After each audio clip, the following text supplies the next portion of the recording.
Bismillahirrahmanirrahim.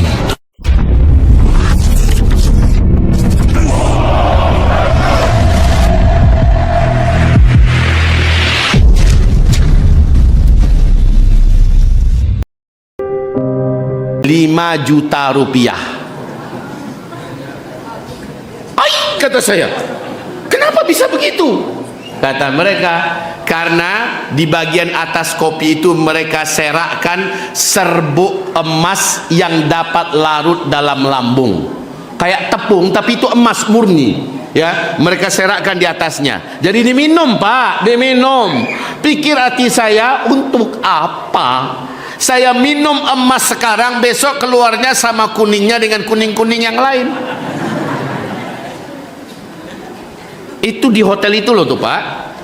Di situ ada mesin ATM dari emas semua, Pak. Mesin itu dari emas semua. Kalau dimasukkan kartu oleh warga dan penduduk kaya-kaya di sana, yang keluar bukan duit tapi batangan-batangan emas. Masya Allah, dimasukkan kartu, ditekan, yang keluar emas 1 kilo, 2 kilo. Allahu Akbar. Satu-satunya mesin ATM emas ada di dunia cuma di sana, Pak. Ya Allah, saya pun keluar keliling-keliling Abu Dhabi. Setelah puas Abu Dhabi, kami pun diajak jalan-jalan ke Dubai. Nah, di Dubai lagi, Pak, melotot, mulut menganga, mata melotot, suami istri tak lepas daripada selfie-selfie. Saya diajak keliling-keliling di mall terbesar seluruh dunia. Keliling mall itu aja nggak 3 hari nggak putus, Pak, keliling mall itu besarnya. Di sebelah mall itu ada gedung tertinggi nomor 1 di dunia. Ternyata gedung tertinggi nomor 1 di dunia bukan di Tokyo, bukan di Hong Kong, bukan di Hollywood, bukan di Prancis, bukan di London, bukan di Paris, bukan di Sydney, bukan di Melbourne, bukan di mana-mana. Gedung tertinggi nomor 1 di dunia ada di Arab, yaitu Uni Emirat Arab, namanya ibu kota Dubai. Di sana saya lihat pinggang gedung itu kayak terbakar, asap di mana-mana. Saya katakan, itu asap kayaknya kebakaran. Apa kata gaib saya? Jangan kampungan lah, Pak Ustadz. Itu mah bukan asap kebakaran, itu awan, Pak Ustadz. Jadi pinggang gedung itu dikelilingi awan saking tingginya, Pak. Kalau Pak Ustadz mau, kita naik ke atas. Satu kali naik lift aja, Pak, bayarnya lebih 550.000. Satu naik lift aja, 15 menit baru nyampe ke atas. Tinggi gedungnya 818 lantai. Tinggi gedungnya. Allahu Akbar. Wahai Bapak Ibu yang kami muliakan, ini Uni Emirat Arab. Gedung setinggi itu. Bapak tahu? Ternyata di Arab Saudi, di tepi Laut Merah, ini kalau ada yang mau pergi haji dan umroh ya, pas mau landing, mau mendarat itu, perhatikan, ada gedung yang sangat tinggi yang sedang dibangun, mungkin hampir selesai sekarang, Pak. Yang membangunnya orang terkaya nomor 1 di Arab Saudi, Pangeran Al-Walid bin Talal. Kalau yang di mana? Dubai, namanya Burj Khalifah, tingginya 828 meter ketinggiannya ya. Sementara yang sedang dibangun di tepi Laut Merah di kota Jeddah oleh orang terkaya nomor 1 di Arab Saudi, ketinggiannya 1,2 kilometer. Biaya membangunnya lebih dari 120 triliun rupiah uang kita, Pak. 120 triliun uang kita. Itu kalau dibelikan kerupuk Palembang, Pak, tenggelam kuo ini. 120 triliun rupiah. Ya Allah, ya Rabbi. Menjelang saya pulang, Konsulat Jenderal Dubai memberikan saya oleh-oleh hadiah ya, buku sejarah Arab. Bukunya mewah, full color, dari luar sampai dalam mewah sekali ya. Ternyata di halaman pertama pas saya buka, ada foto negeri Arab sebelum Arab kaya, yaitu di bawah 1969.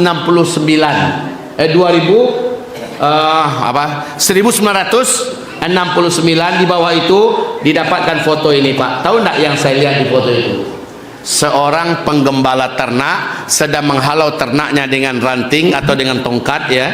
Sementara saya perhatikan baik-baik, kakinya tidak memakai terompa dan dadanya terbuka, tidak pakai kaos dalam, tidak pakai baju, hanya rompi saja.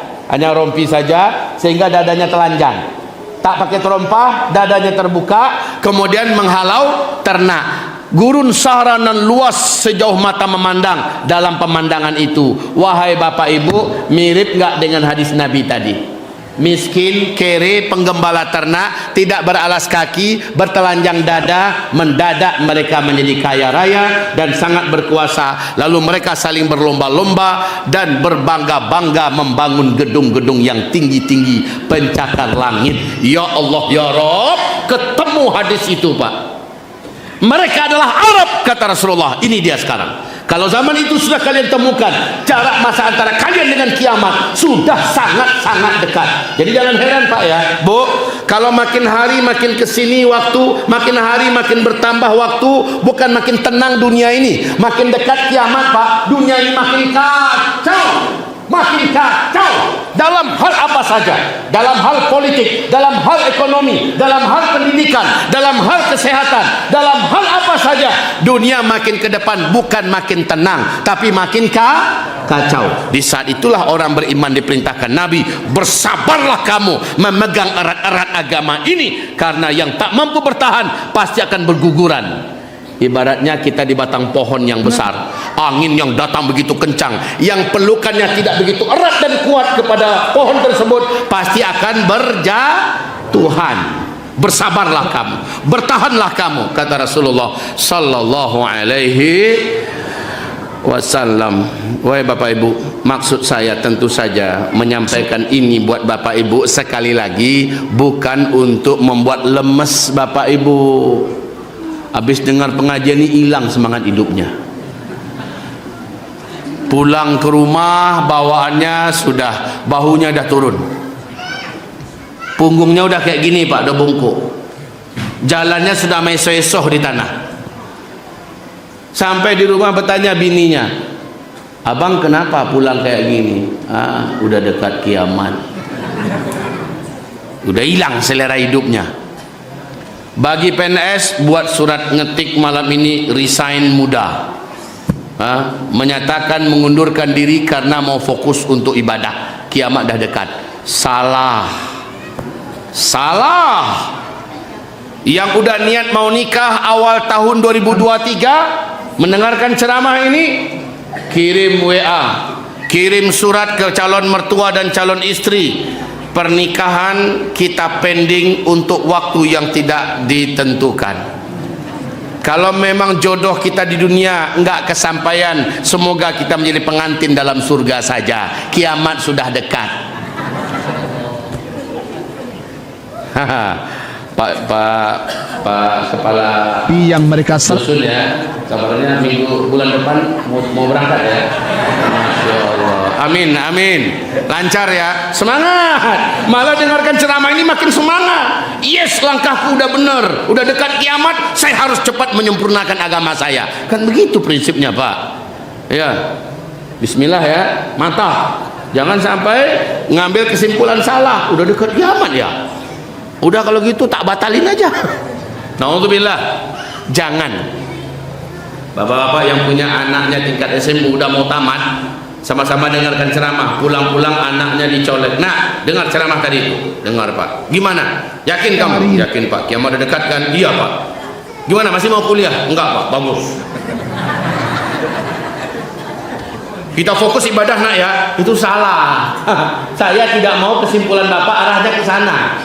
Ya, itu tidak benar. Sekali lagi tidak benar. Yang berminat bangun pesantren, buat masjid, udah mau tahu mau kiamat, malah hilang semangatnya. Ngapain juga udah mau kiamat ini?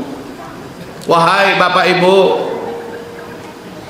kalau mau tiru tuh yang benar dari Rasulullah. Pipis. Apa kata Rasul?